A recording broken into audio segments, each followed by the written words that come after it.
Very much. Now let's turn to the second speaker of USLS, Ms. Cara Henares. Cara? Good evening. Economic freedom measures the opportunity for people to engage in all levels of economic activity, from starting a business, buying groceries, and counting on sound law enforcement and courts to protect their personal liberties and private property. The fewer the obstacles to these activities, the more people can participate in the economy by working, investing, saving, and consuming. The freer the economy, the more people can use their abilities to create wealth. Adam Smith, Milton Friedman, and Frederick Hayek have stressed that freedom of exchange and market coordination provide the fuel for economic progress. William Easterly, an economist from New York University, said that economic freedom has a positive impact on growth. The research showed that poor countries that are more economically free grow faster than rich countries. With economic freedom, consumers are able to exercise their personal choice. Having no dictation in what to buy would allow a more healthy competition in the market, thus allowing consumers to choose products within their range of capability. Economic freedom is strongly related to prosperity and growth. Countries that are economically free grow faster and become more prosperous. In 2007, the World Bank report finds that economically free nations attract nearly $11,000 of investment per worker. That's 12 times more than the $847 investment per worker in unfree economies. Furthermore, the productivity of investment is 70% greater in economically free nations than in unfree nations. The top 5 nations having economic freedom, namely Hong Kong, Singapore, Australia, New Zealand, and Japan, have an average per capita income of $26,100 compared to $2,800 for nations which do not possess economic freedom.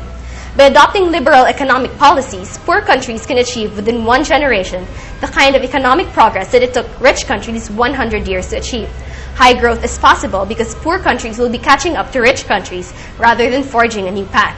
Studies both by the World Bank and International Monetary Fund confirm that countries such as China and others that have chosen to open their economies are indeed converging with the industrialized world.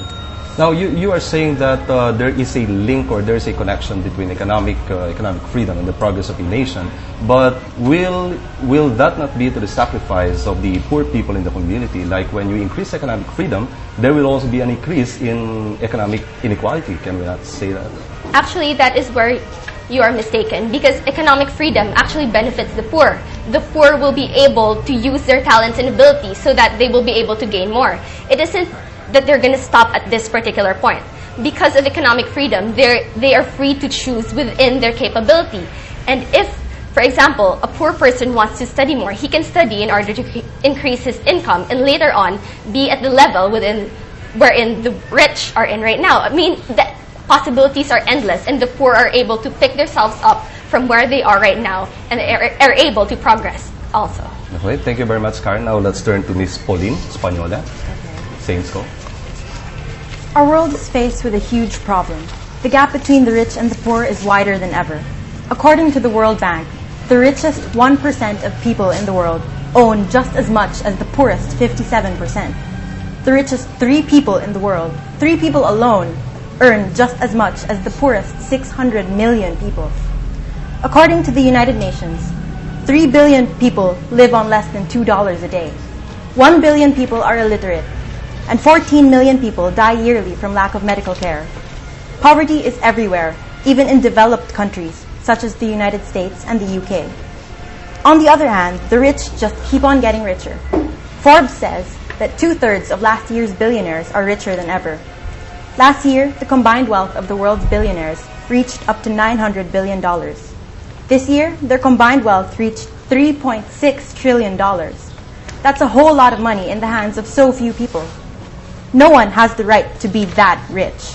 It is a monopoly of the world's limited resources. The problem here is not scarcity, but distribution. Economic inequality is a global issue that needs to be addressed as soon as possible. Because a child dies every 3 seconds because of poverty, and the bottom half of the world's population owns less than 1% of its resources.